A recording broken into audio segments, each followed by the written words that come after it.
बहुत ही प्रसिद्ध और शिक्षाप्रद कहानी बुद्धे किसान और चिड़िया है। यह कहानी हमें दिखाती है कि समय बदलता है और हमें उस पर अनुकूलन करना चाहिए। यह कहानी विवेकी चिंतन को बढ़ावा देती है। कहते हैं, बहुत समय पहले एक छोटे से गांव में एक बूढ़े किसान रहते थे। उनके पास बहुत सारी चींटियां थीं, जिन्हें वह बड़े प्यार से पालते थे। वे अपनी मेहनत से पैदा की हुई फसल को चींटियों के साथ बांट देते थे। एक दिन उस गांव में एक बहुत बड़ा समुदाय चिड़ियों का आगमन हुआ। ये चिड़ियां गांव में आकर बहुत सारी चींटियों को खा गईं। बूढ़े किसान को बहुत दुख हुआ कि उसकी सारी मेहनत और चींटियों की मेहनत बर्बाद हो गई। किसान ने चिड़ियों को देखा और समझा कि ये बड़ी समस्या है। उसने सोचा, मुझे इन चिड़ियों से निपटना होगा। उसने बाजू के गांव में रहने वाले लोगों से मदद मांगी। उसने एक योजना बनाई कि वह चिड़ियों को पकड़कर जंगल में छोड़ देगा। इस योजना को लागू करने के लिए वह गांव वालों से सहायता मांगा।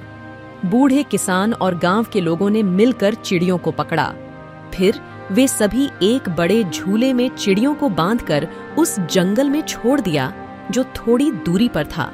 जब चिड़ियां वहां पहुंची तो वे बहुत खुश हो गईं, क्योंकि वहां पर बहुत सारी खाद्य स्रोत थे और वहां शांति थी।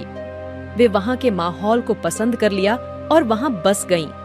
बूढ़े किसान ने चिड़ियों को जंगल में छोड़कर एक बड़ी समस्या को हल कर दिया था।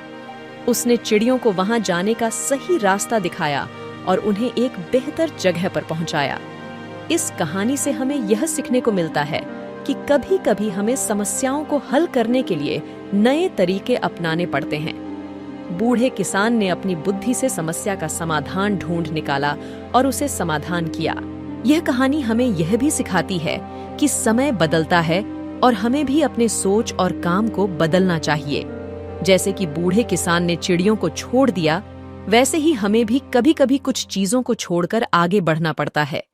इस कहानी का संदेश है कि हमें हमेशा समस्याओं को हल करने के लिए नए और समझदारी से सोचना चाहिए। बूढ़े किसान ने अपनी बुद्धि से समस्या का समाधान ढूंढ निकाला और उसे समाधान किया। इसी तरह हमें भी हमारी दैनिक जीवन में आने वाली समस्याओं को हल करने के लिए समझदारी से काम करना चाहिए। बस यही कहानी हमें बताती है कि हमें हमेशा समय के साथ बदलाव करते रहना चाहिए।